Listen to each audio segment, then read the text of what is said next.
Apparently, getting Israel under control so the United States could save its economy and the lives of its troops was not even on the table. Like, the one thing we know we're not going to do is tell the Israelis to behave. And that's why there is, in practical terms, in effect, if not name, no ceasefire right now. The one that everybody in the United States desperately wants. So the question is, and it is the question, unfortunately, why can't the United States get its proxy, its client state, effectively its employee, Israel, under control?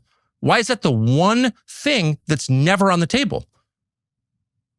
That's the question.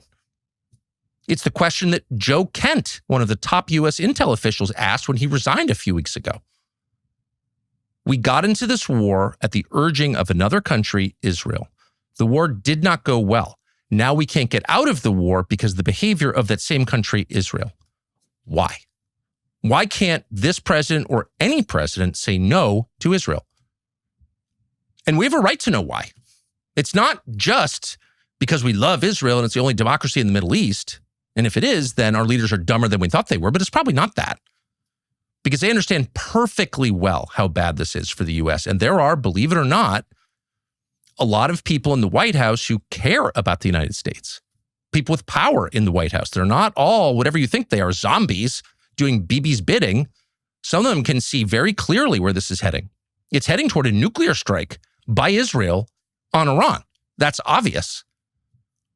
And that would be a world historic disaster. It's also clearly terrible for the American economy, for the American people, not even to mention the Americans who will die in numbers if this becomes a land war. So there are people working really hard, really late, trying to fix this, to get a peace, even one that diminishes us, where we have to take some lumps. They are doing that. That's the only reason we got to where we were yesterday. It's because people in the White House, taking no credit for it whatsoever, were working to end this because it's bad. But those people predictably were undercut. Our country was undercut by Israel.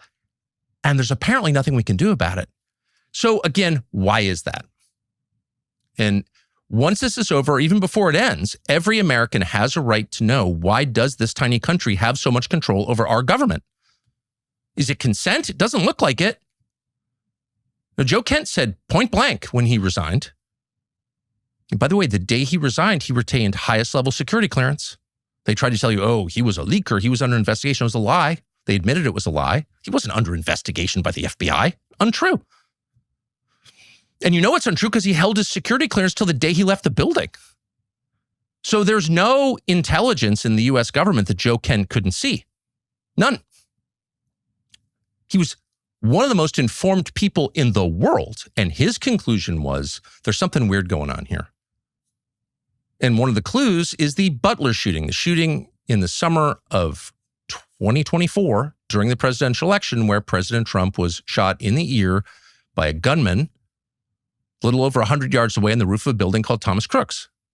And according to Joe Kent, who would know, that investigation was closed before it pursued every possible lead. We can be fairly confident that Thomas Crook's pulled the trigger